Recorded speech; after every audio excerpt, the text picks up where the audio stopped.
નમસ્કાર YouTube channel teaching with તુષારમાં આપ સર્વ વિદ્યાર્થી મિત્રોનું હાર્દિક સ્વાગત છે। તે પહેલાં જો તમે અમારી ચેનલની અંદર નવા હોય તો હમણાં જ અમારી ચેનલને સબસ્ક્રાઇબ કરો અને બેલ આઇકોન દબાવો, જેથી આવનાર તમામ વિડીયોની નોટિફિકેશન સૌથી પહેલાં તમને મળી જાય। મિત્રો, ફોરેસ્ટ ગાર્ડની પરીક્ષા અંતર્ગત આપણે એક જનરલ મેથેમેટિક્સનો ટોપિક ગુણોત્તર અને પ્રમાણ જીસીઆરટી આધારિત કેટલાક અગત્યના એક્ઝામ્પલો ઉદાહરણો વિશે અભ્યાસ કરવાના છીએ, ચર્ચા કરવાના છીએ। તો ચાલો અભ્યાસ કરીએ ગુણોત્તર અને પ્રમાણ જીસીઆરટી આધારિત। પ્રથમ આપણે ગુણોત્તર વિશે અભ્યાસ કરીશું। અહીં ગુણોત્તરને લગતા પ્રથમ વ્યાખ્યા જોઈએ, ત્યારબાદ કેટલાક અગત્યના મુદ્દાઓ જે છે એ ડેફિનેશન સમજવાનો પ્રયત્ન કરીશું। તો એક સંખ્યા બીજી સંખ્યા કરતાં કેટલા ગણી કે કેટલામાં ભાગની છે, એક સંખ્યા બીજી સંખ્યા કરતાં કેટલા ગણી કે કેટલામાં ભાગની છે તે દર્શાવતી સરખામણીને શું કહેવાય? તો કે ગુણોત્તર કહેવાય છે। એક સંખ્યા બીજી સંખ્યા કરતાં કેટલા ગણી કે કેટલામાં ભાગની છે તે દર્શાવતી સરખામણીને ગુણોત્તર કહે છે, ગુણોત્તર કહેવાય। હવે ગુણોત્તર માટે આપણે અગત્યના વિધાનો જોઈ લઈએ। જો આપણે આ વિધાનો જોયેલા હોય તો આ વિધાન આધારિત પણ પ્રશ્ન પૂછે તો આપણો માર્ક જશે નહીં। જોઈએ, ગુણોત્તર માટે બંને માપના એકમો સરખા હોવા જોઈએ। તો કે જ્યારે ગુણોત્તર મેળવવાનો હોય ત્યારે બંને રાશિઓ સરખી હોવી જોઈએ। પૈસા અને રૂપિયાનો ગુણોત્તર મળે, પરંતુ પૈસા અને લીટરનો ગુણોત્તર મળશે નહીં। બીજી વાત કરીએ આગળ, ગુણોત્તર માટે બંને માપમાંથી એક પણ માપ શૂન્ય ન હોવું જોઈએ। આવા બેઝિક પ્રશ્નો પણ પૂછાય તો આપણને ધ્યાન આવી જશે। આગળ જોઈએ, ગુણોત્તરને હંમેશા અતિ સંક્ષિપ્ત સ્વરૂપમાં જ દર્શાવવામાં આવે છે। ગુણોત્તર શોધવાનો હોય ત્યારે અંશ અને છેદના જરૂરી અવયવો પાડવા અને ત્યારબાદ એને અતિ સંક્ષિપ્ત સ્વરૂપમાં જ દર્શાવવામાં આવે છે। નેક્સ્ટ આગળ જોઈએ, હવે ગુણોત્તરને અંશ અને છેદ સ્વરૂપમાં કે અંશ જેમ છેદ સ્વરૂપમાં દર્શાવાય છે, એટલે આ પ્રમાણે ગુણોત્તરને દર્શાવવામાં આવે છે। આગળ વાત કરીએ, ગુણોત્તરને કોઈ એકમ હોતો નથી। આપણે જ્યારે અમુક દાખલાઓ મેળવીએ ત્યારે એનો એકમ લખીએ છીએ, તો ગુણોત્તરને કોઈ એકમ હોતા નથી, આ પણ આપણે ધ્યાન રાખીશું। આગળ વાત કરીએ, ગુણોત્તર શોધતી વખતે જે પહેલી સંખ્યા હોય તે અંશમાં લખાય અને બીજી સંખ્યા હોય તે છેદમાં લખાય। ધારો કે ઉદાહરણ તરીકે આપણે જોઈએ કે 2 રૂપિયા અને 5 રૂપિયાનો ગુણોત્તર મેળવવાનો છે, તો 2 રૂપિયા એ અંશમાં લખાશે અને 5 રૂપિયા ક્યાં લખાશે? તો કે છેદમાં લખાશે। આ પ્રમાણે ગુણોત્તર શોધવાનો હોય ત્યારે જે પહેલી સંખ્યા હોય તે અંશમાં લખાય અને બીજી સંખ્યા ક્યાં લખાશે? તો કે છેદમાં લખાશે। તો આ પ્રમાણે આજે આપણે આ ગુણોત્તર વિશેના જે વિધાનો જોયા એ વિધાનો આધારિત કોઈ પણ પ્રશ્ન પૂછે વિધાન આધારિત તો પણ આપણને ધ્યાન રહેશે। હવે આપણે આગળ જોઈએ પ્રમાણ વિશે। પ્રમાણની વાત કરી લઈએ તો કે જો આપેલા બે ગુણોત્તરો સમાન હોય તો તેમાં રહેલી ચારેય સંખ્યાઓ પ્રમાણમાં છે એમ કહેવાય। એટલે ગુણોત્તર માટે 4 પદ આપેલા હોય એ ચારે 4 પદ પ્રમાણમાં છે એવું કહેવાશે। પ્રમાણમાં કુલ 4 પદ હોય છે। કેટલા પદો હોય છે? તો કે 4 પદ હોય છે। અહીં એક હું ઉદાહરણ દ્વારા આપને સમજાવવાનો પ્રયત્ન કરીશ। જોઈએ એક ઉદાહરણ, તો કે 3/5 પ્રમાણમાં 12/20 પ્રમાણમાં છે એવી વાત કરેલી છે। અહીં આપેલ જે રકમ છે એ પ્રમાણમાં છે। તો અહીં આપણે વાત કરી દઈએ તો કે આ જે પહેલું પદ છે એટલે કે 3 અને છેલ્લું પદ છે 20, આ બંને પદો છે એ કેવા પદો કહેવાય? તો કે અંતિમ પદો કહેવાય। કેવા કહેવાય? અંતિમ પદો। પહેલું અને છેલ્લું એટલે કે 3 અને 20 એ અંતિમ પદો કહેવાય। જ્યારે બીજું અને ત્રીજું પદ, આ પ્રમાણે આપણે ચોરસમાં બતાવીએ, આ બીજું અને ત્રીજું પદ એટલે કે 5 અને 12 એ કેવા પદો કહેવાય? તો કે મધ્યમ પદો કહેવાય।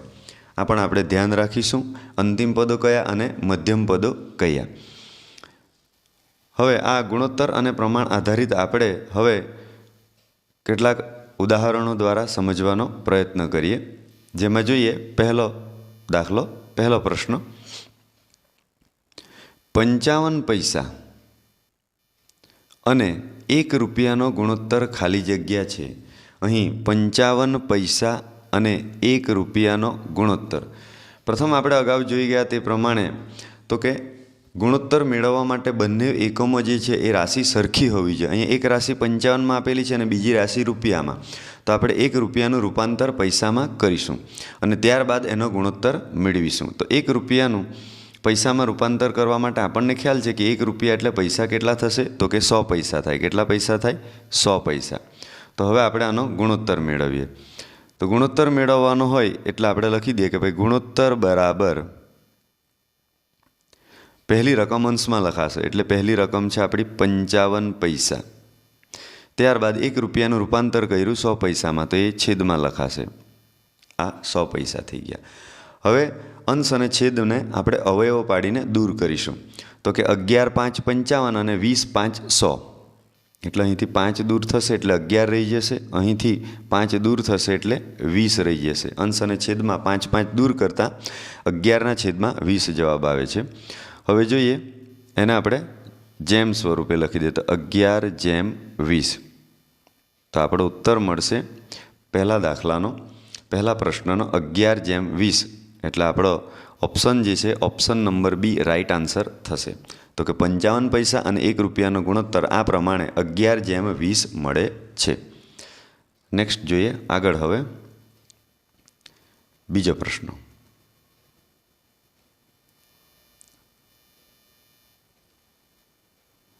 જોઈએ પ્રશ્ન નંબર 2. 20 પૈસા અને 40 મીટરનો ગુણોત્તર ખાલી જગ્યા મળે.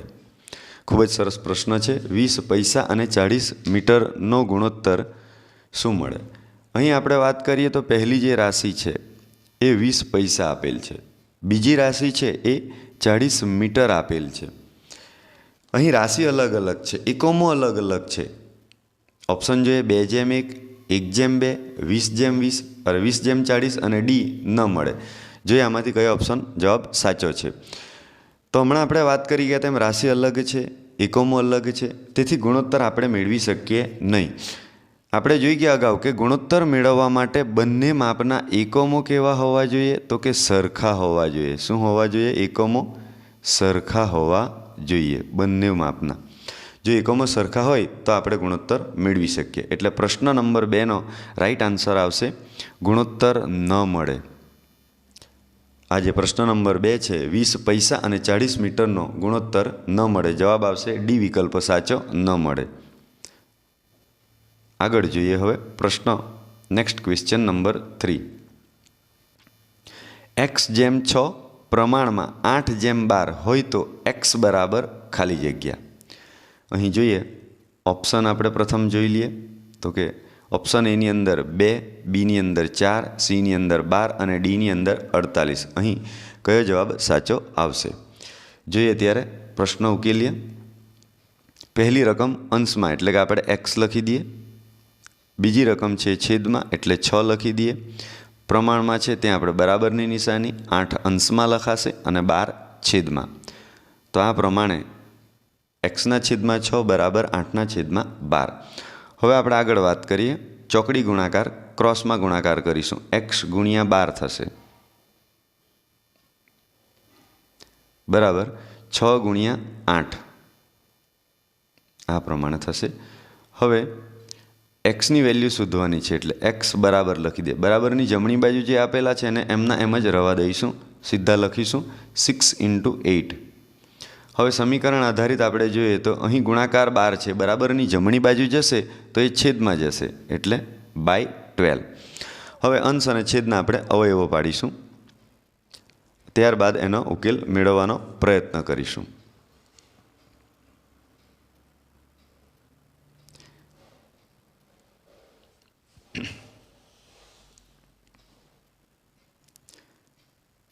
છથી 6 જશે, અહીં 2 રહી જશે, 2 થી 2 જશે, અહીં રહી જશે 4. એટલે x બરાબર આપણને સાચો જવાબ મળશે 4. ઓપ્શન નંબર બી સાચો જવાબ રહેશે. તો એક્સની વેલ્યુ આપણને મળશે 4 જવાબ.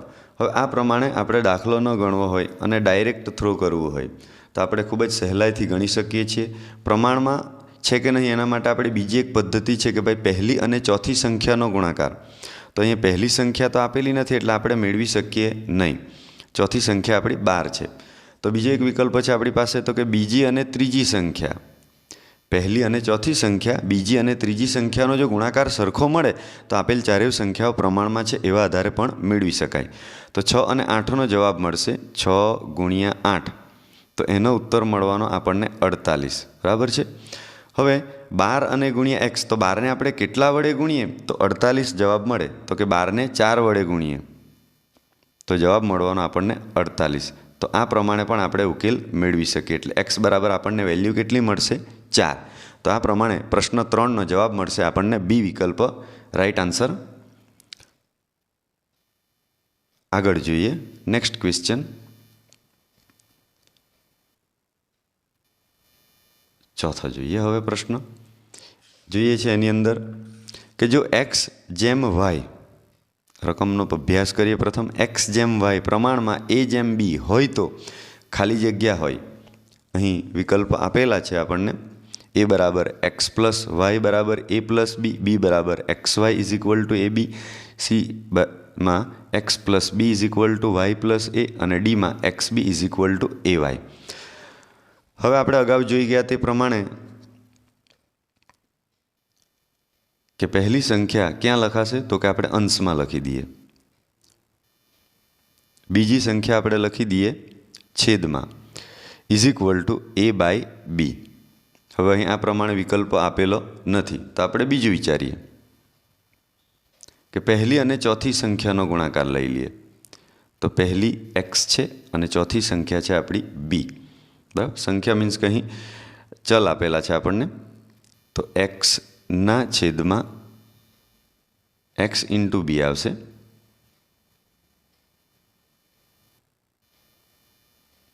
એક્સનો બી સાથે ગુણાકાર અને વાયનો એ સાથે ગુણાકાર,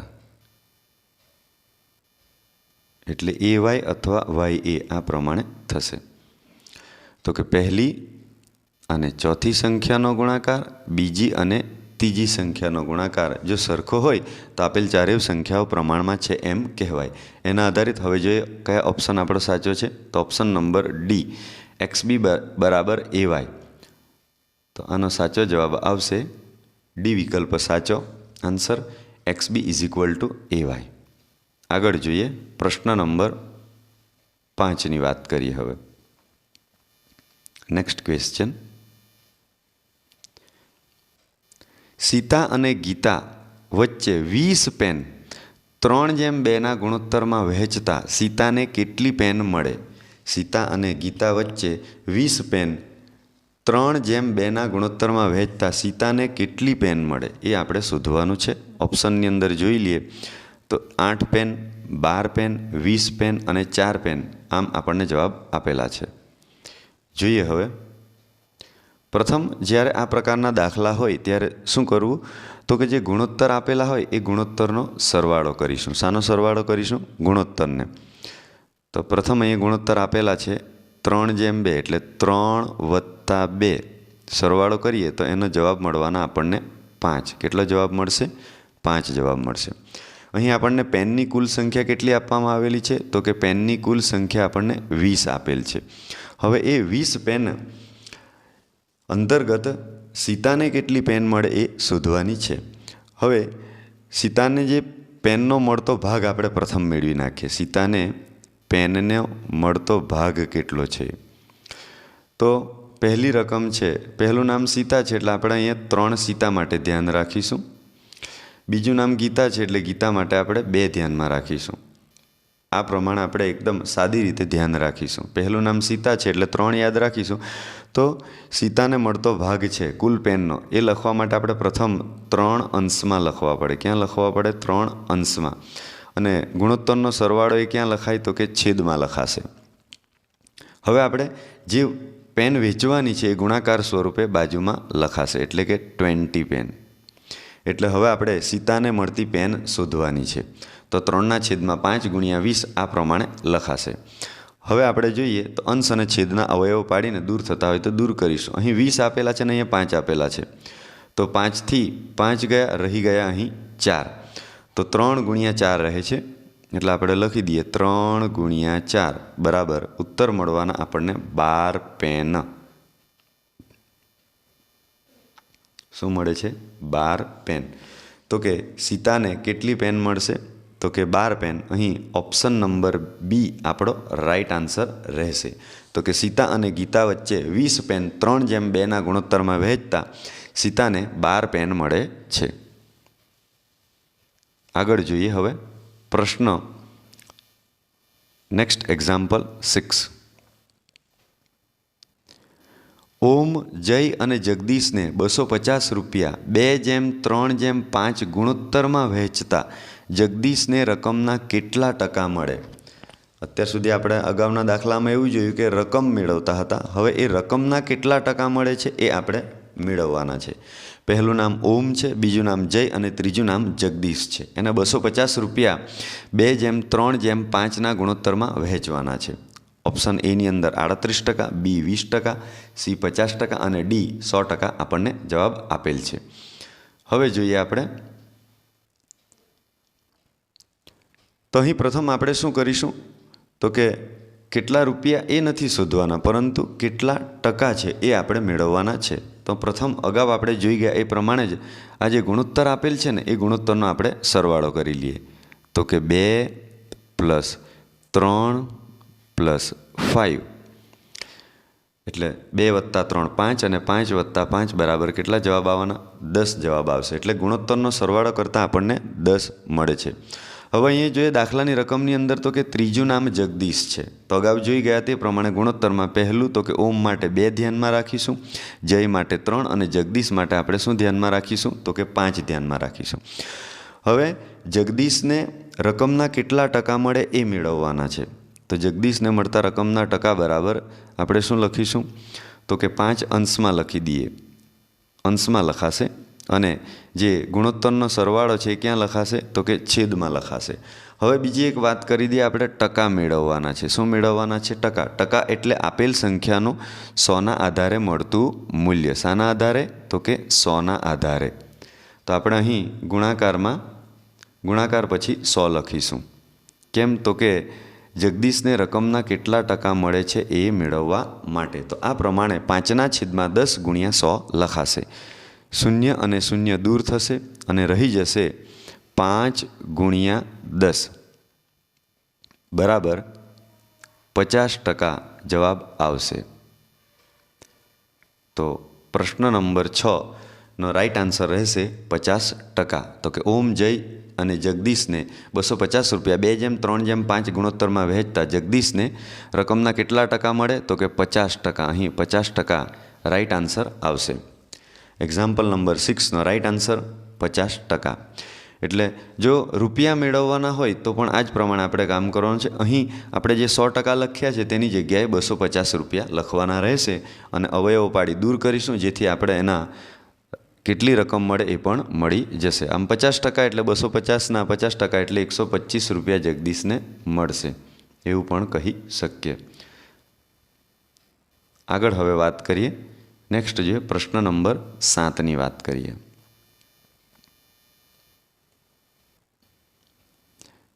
નકશામાં પ્રદર્શિત પ્રમાણમાં 1:3 કરોડ છે. નકશામાં 2 શહેર વચ્ચેનું અંતર 4 સેમી હોય તો વાસ્તવિક અંતર શોધો. અહીં વાસ્તવિક અંતર શોધવાનું છે, જેમાં ઓપ્શન 12 કિલોમીટર, 1200 કિલોમીટર અને સી વિકલ્પ અને ડીની અંદર એક પણ નહીં. આમ આપણને 4 ઓપ્શન આપેલા છે. હવે જોઈએ આપણે અહીં પ્રથમ આપણે ધારણા કરવી પડશે કે નકશા પરનું અંતર આપણે શું લઈ લઈએ તો કે x સેન્ટીમીટર લઈ લઈએ. બીજી એક વાત કરી લઈએ તો અહીં જે એકમ આપણને આપેલા છે એ સેન્ટીમીટરમાં આપેલા છે અને જવાબ આપણને આપેલો છે કિલોમીટરમાં. તો જ્યારે દાખલાની ગણતરી કરીશું ત્યારે લાસ્ટમાં આપણે જ્યારે સેન્ટીમીટર આવશે ત્યારે એનું રૂપાંતર કિલોમીટરમાં કરીશું, જેથી આપણો રાઈટ આન્સર મળી જશે. વાત કરીએ પ્રથમ નકશાની, તો કે નકશા પરનું અંતર આપણે x સેન્ટીમીટર ધારીએ. શું ધારીશું? x centimetre.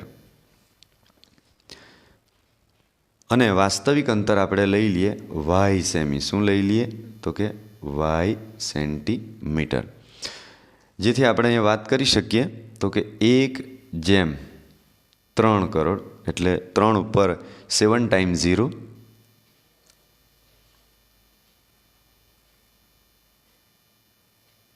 આ પ્રમાણે. ઇઝ ઇક્વલ ટુ એક્સ જેમ વાય. હવે જોઈએ આપણે તો 1/, અહીં આપણે 3 ઉપર 7 ટાઈમ્સ 0 એટલે 3 × 10⁷ આવું લખી શકીએ. કેમ? તો કે જેટલા શૂન્ય હોય એટલી ઘાત લખાય, જેટલા શૂન્ય હોય એટલી ઘાત આપણે લખી શકીએ. એટલે 10⁷ ઇઝ ઇક્વલ ટુ x/y. હવે એક્સની જગ્યાએ આપણે 4 સેન્ટીમીટર મૂકવાના છે, બરાબર ને? એટલે કિંમત લઈએ, એક્સની જગ્યાએ 4 સેન્ટીમીટર કિંમત લેતા તો 1/3 × 10⁷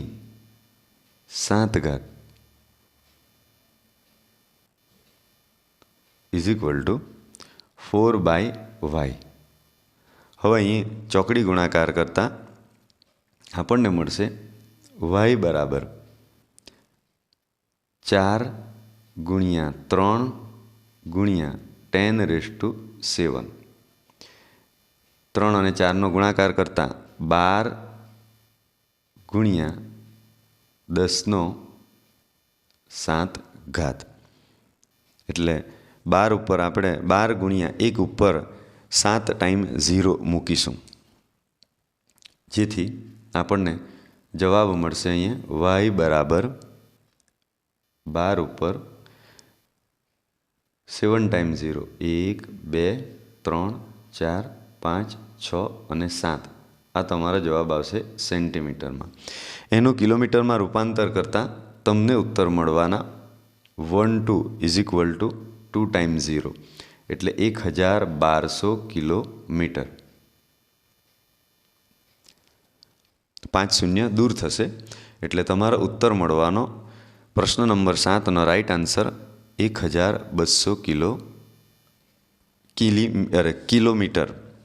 એટલે અહીં પ્રશ્ન નંબર 7નો જવાબ આવશે બી રાઈટ આન્સર 1200 કિલોમીટર જવાબ સાચો રહેશે. આગળ જોઈએ હવે પ્રશ્ન નંબર 8ની વાત કરી લઈએ. ઠંડા પીણા બનાવતી એક ફેક્ટરીમાં એક યંત્ર 6 કલાકમાં 840 બોટલ ભરે છે, તો આ યંત્ર 5 કલાકમાં કેટલી બોટલ ભરશે? ગુણોત્તર પ્રમાણ આધારિત એક્ઝામ્પલ છે. હવે અહીંયા આપણે થોડીક આગળ વાત કરી લઈએ, સમપ્રમાણ અને વ્યસ્ત પ્રમાણની વાત કરી લઈએ. અહીં મિત્રો આપણે ધ્યાન આપીશું કે 6 કલાક છે પ્રથમ, અને તમારે મેળવવાના છે 5 કલાકના. તો 6 કલાક એ 5 કલાક કરતાં કેવા કહેવાય? તો કે આંક મોટો કહેવાય. તો 6 કલાકમાં 840 બોટલ ભરાય છે, તો 5 કલાકમાં કેટલી? અહીં જેમ સમય વધે છે તેમ ઠંડા પીણાની બોટલ વધુ ભરાય, અને પછી 5 કલાક એટલે કે સમય ઘટે તેમ ઠંડા પીણાની બોટલ ઓછી ભરાય. એટલે એક રાશિ વધે તો બીજી રાશિ પણ તેટલા જ પ્રમાણમાં શું થાય? વધે છે. એક રાશિ ઘટે તો બીજી રાશિ પણ તેટલા જ પ્રમાણમાં શું થશે? તો કે ઘટે છે. એટલે વધે અને ઘટે તો પ્રમાણ કયું કહેવાય? તો કે સમપ્રમાણ કહેવાય. શું કહેવાય? સમપ્રમાણ. જીસીઆરટી આધારિત જ આ દાખલાઓ છે, એક્ઝામ્પલ છે. તો એક રાશિ વધે તો તેટલા જ પ્રમાણમાં બીજી રાશિ વધે, તેથી સમપ્રમાણ કહેવાય.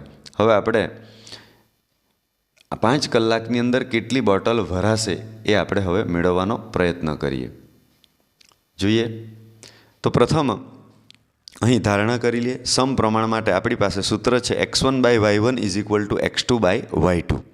તો અહીં આપણને x1 આપેલા છે, x1 તરીકે લઈશું 6, y1 માટે લઈશું 840 બોટલ, અને x2 બરાબર 5, અને આપણે મેળવવાનું છે y2. તો અહીં સમપ્રમાણ છે, તેથી સૂત્ર આવશે આપણું x1/y1 is equal two x2/y2. એટલે x1/y1 બરાબર x2/y2. x1ની કિંમત જોઈએ આપણે તો 6 આપણને આપેલ છે, તો 6/840 બરાબર x2 છે આપણા 5, 5/y2.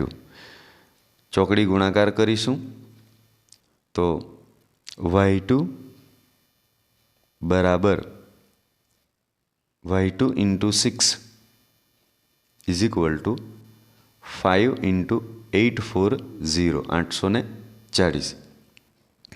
હવે y2 બરાબર 5 × 840. અહીં 6 જે છે એ બરાબરની ડાબી બાજુ છે, જમણી બાજુ જશે તો ક્યાં જવાના? તો કે છેદમાં જશે. હવે 840ના અવયવો આપણે પાડીએ તો કે 140 × 6 એટલે 6 થી 6 નીકળી જશે અને અહીં રહી જશે 140. એટલે અંશમાં હવે રહી ગયા 5 × 140. તો 14 5 70 અને 1 શૂન્ય મૂકીશું, જેથી 140 × 5નો ગુણાકાર કરતાં આપણને જવાબ મળવાની 700. તો કેટલી બોટલ ભરાશે? 700 બોટલ. તો પ્રશ્ન નંબર 8નો રાઈટ આન્સર આવશે 700 બોટલ, જે સાચો વિકલ્પ છે સીની અંદર આપેલ છે. તો પ્રશ્ન 8નો જવાબ મળશે 700 બોટલ. તો કે ઠંડા પીણા બનાવતી એક ફેક્ટરીમાં એક યંત્ર 6 કલાકમાં 840 બોટલ ભરે તો 5 કલાકમાં કેટલી બોટલ ભરશે? 700 બોટલ ભરશે. આગળ જોઈએ હવે નેક્સ્ટ એક્ઝામ્પલ. એક છાત્રાલયમાં 100 વિદ્યાર્થીઓ છે. 20 દિવસ ચાલે તેટલી ભોજન સામગ્રી પડેલ છે. નવા 25 વિદ્યાર્થીઓ આવે તો ભોજન સામગ્રી કેટલા દિવસ ચાલશે? એક છાત્રાલયની અંદર 100 વિદ્યાર્થીઓ છે, 20 દિવસ ચાલે તેટલી ભોજન સામગ્રી પડેલ છે. નવા 25 વિદ્યાર્થીઓ આવે તો ભોજન સામગ્રી કેટલા દિવસ ચાલશે? અહીં વિદ્યાર્થીઓની સંખ્યા પ્રથમ 100 છે, ત્યારબાદ નવા 25 વિદ્યાર્થીઓ આવે છે. તો કે વિદ્યાર્થીઓની સંખ્યામાં શું થાય? તો કે વધારો થશે.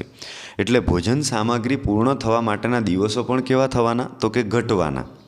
એટલે એવું કહેવા માંગે કે વિદ્યાર્થીઓ વધારે હોય તો ભોજન સામગ્રી ઓછા દિવસ ચાલે. કેવા દિવસ ચાલશે? તો કે ઓછા દિવસ ચાલશે. તેથી આ પ્રમાણ કેવું કહેવાય? તો કે વ્યસ્ત પ્રમાણ કહેવાય. કેવું કહેવાય? તો કે વ્યસ્ત પ્રમાણ કહેવાશે. એક રાશિ ઘટે ત્યારે બીજી રાશિ વધે, એક વધે તો બીજી રાશિ ઘટે. તો આ પ્રમાણ જે છે એ પ્રમાણ કેવું કહેવાય? વ્યસ્ત પ્રમાણ કહેવાય. પહેલાં 100 વિદ્યાર્થીઓ હતા, હવે 25 નવા આવશે એટલે 125 થઈ જશે. તો 20 દિવસના બદલે એ અનાજ છે એ અનાજ ઓછા દિવસમાં પૂર્ણ થઈ જશે, એટલે કે અનાજ ઓછા દિવસ ચાલશે. તો આ પ્રમાણે આ કેવું પ્રમાણ થાય? તો કે વ્યસ્ત પ્રમાણ થશે. જોઈએ હવે આપણે એક્ઝામ્પલ ઉકેલવાનો પ્રયત્ન કરીએ. તો વ્યસ્ત પ્રમાણ છે એ થઈ ગયું. તો વ્યસ્ત પ્રમાણ માટે હવે આપણે આને સૂત્ર પ્રમાણે પણ ગણતરી કરીએ. તો x1 માટે ધારણા કરીશું 100 વિદ્યાર્થીઓ હતા એ જ લઈ લઈએ પ્રથમ. ત્યારબાદ y1 બરાબર તો કે 20 વિદ્યાર્થીઓ છે, અરે 20 દિવસ ચાલે એટલું અનાજ છે. અને x2 બરાબર અહીંયા થઈ જશે 125. એ 125 કઈ રીતે આવશે? તો કે જે આપણે 100 વિદ્યાર્થીઓ હતા એમાં 25 વિદ્યાર્થીઓ નવા આવ્યા એટલે કેટલા થઈ ગયા? 125 વિદ્યાર્થીઓ. અને y2 આપણે મેળવવાનો છે. અહીં વ્યસ્ત પ્રમાણ છે, તો વ્યસ્ત પ્રમાણ માટેનું આપણી પાસે સૂત્ર છે x1 y1 is equal two x2 y2. x1 y1 બરાબર x2 y2. હવે x1ની જગ્યાએ આપણે કિંમત મૂકી દઈએ, 100 લેવાના છે. અને y1ની જગ્યાએ ગુણાકાર કરીને 20 લખી દઈએ. બરાબર x2 આપણને આપેલા છે 125, જે આપણે મેળવ્યા. કઈ રીતે? તો કે 100 વિદ્યાર્થીઓ હતા અને નવા 25 આવ્યા એટલે 125 થયા.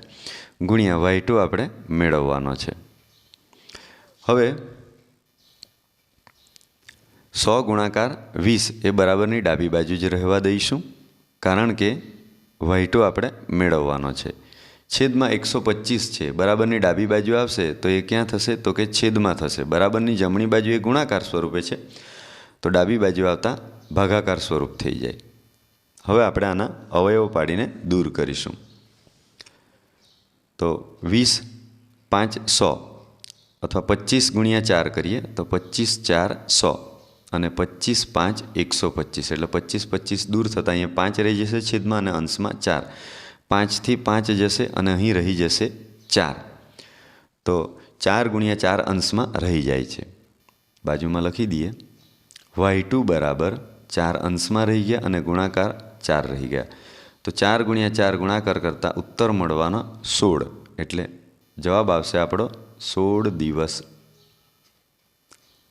તો કે પ્રથમ છાત્રાલયની અંદર 100 વિદ્યાર્થીઓ હતા. 20 દિવસ ચાલે તેટલી ભોજન સામગ્રી હતી. 25 નવા આવ્યા તો હવે 125 થયા. તો જે અનાજ છે એ અનાજ ભોજન સામગ્રી કેટલા દિવસ ચાલશે? તો કે 16 દિવસ. એટલે પ્રશ્ન નંબર 9નો સાચો જવાબ મળશે આપણને 16 દિવસ. Right answer.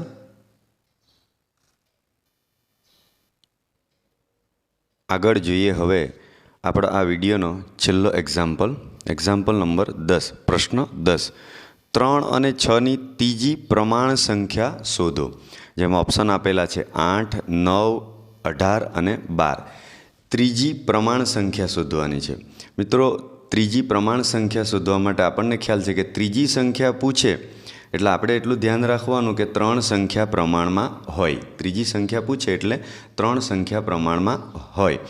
હવે આપણે વાત કરીએ એકદમ બેઝિક, તો કે a જેમ b પ્રમાણમાં b જેમ c. આ ત્રીજી સંખ્યા કહેવાય. તો કે a ના છેદમાં b બરાબર b ના છેદમાં c. ક્રોસ ગુણાકાર કરીએ તો a cross c is equal two b cross b. તેથી c બરાબર આપણે લખી શકીએ b ક્રોસ b છેદમાં a. એ ગુણાકાર સ્વરૂપે છે, બરાબરની જમણી બાજુ જશે તો એ છેદમાં જશે. એટલે વાત કરીએ તો અહીંયા પહેલી અને આ બીજી સંખ્યા 6 છે. તો 6 ગુણ્યા 6 અને પહેલી સંખ્યા આપણી 3 છે. તો 3થી 3 ગયા, રહી ગયા અહીંયા 2. તો 2 ગુણ્યા 6 બરાબર આપણો ઉત્તર આવશે 12. તો ડી વિકલ્પ સાચો જવાબ રહેશે. 3 અને 6ની ત્રીજી પ્રમાણ સંખ્યા. બીજી વાત કરી લઈએ આપણે. જો આ પ્રમાણે નહીં અને ડાયરેક્ટ થોડું યાદ રાખીશું તો બીજી સંખ્યા ગુણ્યા બીજી સંખ્યા. શું યાદ રાખીશું? બીજી સંખ્યા પહેલી અને આ બીજી સંખ્યા 6 છે. બીજી સંખ્યા કઈ છે? 6 છે. તો કે બીજી સંખ્યા ગુણ્યા બીજી સંખ્યા, તો બીજી સંખ્યા 6 છે. એના પછી પણ બીજી સંખ્યા એટલે 6 અને છેદમાં પહેલી સંખ્યા એટલે પહેલી સંખ્યા છે આપણી 3. તો 3થી 3 ગયા, અહીં 2 રહી જશે. 2 ગુણ્યા 6 બરાબર 12. આ પ્રમાણે પણ આપણે મેળવી શકીએ. તો પ્રશ્ન નંબર 10નો જવાબ આવશે 3 અને 6ની ત્રીજી પ્રમાણ સંખ્યા 12 રહેશે. ડી વિકલ્પ સાચો જવાબ રહેશે.